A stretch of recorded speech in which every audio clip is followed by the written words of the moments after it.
शाश्वत टाइम्स, नई सोच का कहिन कनपुरिया। चुनावी चौपाल के रंग शाश्वत टाइम्स के संग। कल्याणपुर विधानसभा क्षेत्र में इस समय पे मौजूद हैं। यहाँ के और जनता है, उनसे पूछते हैं जो समर्थन किसको कर रहे हैं, क्या चल रहा है यहाँ पे, क्या रुझान है जनता का। भैया क्या नाम है? मेरा नाम अंकित धानविक है और मैं उत्तर प्रदेश कांग्रेस कमेटी का सचिव हूँ। और कल्याणपुर में आज जो चुनाव है वो चुनाव जो है एक बहन को न्याय देने के उद्देश्य से कांग्रेस पार्टी लड़ रही है। और जैसा हम सब लोग जानते भी हैं कि उत्तर प्रदेश में पिछले 2-2.5 सालों से कांग्रेस पार्टी ने जो भी लड़ाइयाँ लड़ी हैं वो खासकर जो है उत्तर प्रदेश की बहनों के लिए, बेटियों के लिए लड़ाई लड़ी गई है।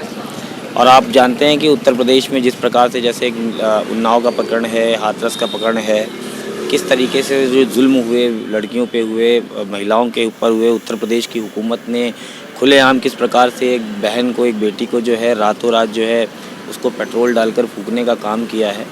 इससे जो है महिलाओं में उत्तर प्रदेश में एक असुरक्षा का माहौल भी है और एक तनाव भी है। उत्तर प्रदेश की जो खासकर जो हमारी बहनें हैं, माताएं हैं, वो चाहती हैं कि उत्तर प्रदेश में परिवर्तन हो, उनको सुरक्षा मिले। इसको ध्यान में रखते हुए उत्तर प्रदेश की जो प्रभारी हैं और हमारी नेता हैं आदरणीय प्रियंका गांधी जी, उन्होंने 40% महिलाओं को टिकट देकर एक सशक्त बनाने के लिए उनके उद्देश्य से उनको आगे लाने की कोशिश की है। इसी प्रकार से जो कल्याणपुर का चुनाव है, ये चुनाव जो है ये प्रियंका जी ने एक पीड़िता को न्याय देने के उद्देश्य से यहाँ पे टिकट देकर भेजा है। नेहा तिवारी जो यहाँ पे प्रत्याशी हैं, उनकी बहन बड़ी जो खुशी दुबे हैं जी, खुशी दुबे को यहाँ पे टिकट दिया, खुशी दुबे की बहन नेहा तिवारी को यहाँ पे टिकट दिया है। खुशी दुबे एक ऐसी बहन है जिसको 3 दिन पहले जिसकी शादी हुई थी एक परिवार में, और उसके बाद जो है उस परिवार में एक घटना होती है, उसके हस्बैंड का इनकाउंटर होता है। और उस विषय में कांग्रेस पार्टी और हम कार्यकर्ता कुछ नहीं कहना चाहते हैं, लेकिन एक नज़रिया जो है जो 3 दिन पहले किसी भी बेटी की जो शादी उस परिवार में हुई है, उसको जो है एक कॉन्स्पिरेसी का केस बनाकर उसको 1.5 साल से योगी सरकार ने जिस प्रकार से जेल में रखा हुआ है, अभी तक उसकी ज़मानत नहीं हो पाई है। स्वास्थ्य को भी लेकर बहुत सारी उसको जो है परेशानियां हैं। और दूसरी तरफ हम लोग देखते हैं कि जिस प्रकार से खुलेआम भारतीय जनता पार्टी के कार्यकर्ताओं ने और उत्तर प्रदेश के जो राज्य गृह मंत्री हैं टेनी, उनके पुत्र ने किस प्रकार से निर्मम किसानों की हत्या की, उनको ज़मानत दे दी। तो ज़मानत उनको मिल जाती है और नेहा की जो बहन खुशी दुबे हैं, जो निर्दोष भी हैं, उनके ऊपर जो है 3 दिन पहले उनकी शादी हुई थी और उनको जो न्याय नहीं मिल पा रहा है, इसको ध्यान में रखते हुए कांग्रेस का कार्यकर्ता आज उत्तर प्रदेश में चुनाव लड़ रहा है। और बहुत अच्छा समर्थन भी हम लोगों को हर जगह मिल रहा है और यही उद्देश्य है। और हम जानते हैं कि उत्तर प्रदेश की जनता और खासकर कल्याणपुर की जनता इस बार नेहा तिवारी को न्याय देने के उद्देश्य से आगे आई है और निश्चित तौर पे उसको न्याय मिलने का काम किया जाएगा। अगर कांग्रेस सरकार आ जाती है तो जो यहाँ का युवा है इस समय पे, वो सिर्फ बेरोजगार से ज़्यादा पीड़ित है, तो क्या लगता है कि कांग्रेस सरकार क्या बेरोजगारों के लिए कुछ करेगी? देखिए, प्रियंका गांधी जी ने युवाओं का जो है एक विधि विधान जो है कार्यक्रम लॉन्च किया था। उसमें उन्होंने बताया था कि किस प्रकार से हम उत्तर प्रदेश के युवाओं को 25 लाख रोज़गार देने का काम भी करेंगे और किस तरह से हम लोग उनको रोज़गार मुहैया करा सकते हैं, इसका पूरा जो है खाका भी उत्तर प्रदेश कांग्रेस कमेटी ने तैयार किया है। ये सभी जो है कार्य जो है उत्तर प्रदेश में प्रियंका गांधी जी के अगुवाई में हुए हैं और जिसका घोषणा पत्र भी हम लोगों ने पत्रकार आप साथियों के समक्ष जो है घोषित किया था। इसका प्रचार प्रसार भी हम लोग तेज़ी से कर रहे हैं। पिछली सरकारों ने जिस प्रकार से जो है यहाँ पे एक वर्ग विशेष की राजनीति करी, वो चाहे बहन मायावती जी रही हों, चाहे वो अखिलेश यादव रहे हों, चाहे या फिर मौजूदा मुख्यमंत्री योगी आदित्यनाथ रहे, आप लोग देख रहे हैं कि एक वर्ग विशेष की राजनीति उत्तर प्रदेश में हो रही है। ऐसे में महिलाओं को आगे लाकर और 40% टिकट देकर प्रियंका गांधी ने एक उद्देश्य देने का काम किया है, एक दिशा देने का काम प्रदेश को दिया है कि सभी वर्ग, सभी जाति, सभी धर्म, सभी लोगों को आगे लाकर, उनकी बहन बेटियों को आगे लाकर, उनके हाथ में सत्ता देकर उत्तर प्रदेश को न्याय की दिशा में अग्रसर करें।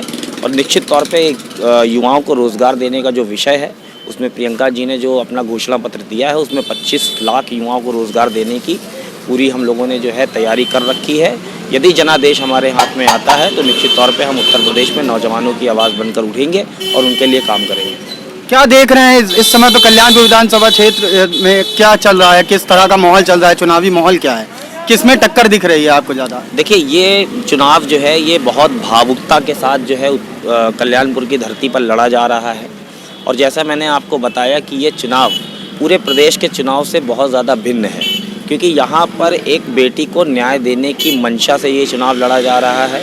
हम कांग्रेस के कार्यकर्ता सभी वार्डों में, सभी बूथों पर, सभी गली गली कभी जाकर नेहा तिवारी जी को, उनकी पीड़ित मां को, खुशी दुबे के प्रकरण को लेकर जा रहे हैं, जिसका भरपूर सहयोग मिल रहा है। और निश्चित तौर पर कल्याणपुर की धरती पर इस बार इस बेटी को न्याय देने का काम किया जाएगा। तो इस बार इस बेटी को न्याय मिलेगा, कांग्रेस सरकार से ये कहना है उनका। जो प्रत्याशी हैं यहाँ पे नेहा तिवारी जी, आज हम उनसे भी मिले थे, उनसे भी हमने मुलाकात की थी, उन्होंने भी अपने रुझान बताए थे, अपनी सारी चीज़ें बताई थी उन्होंने। मैं ऋषि गुप्ता, शाश्वत टाइम से कैमरामैन आकाश के साथ, जय हिंद।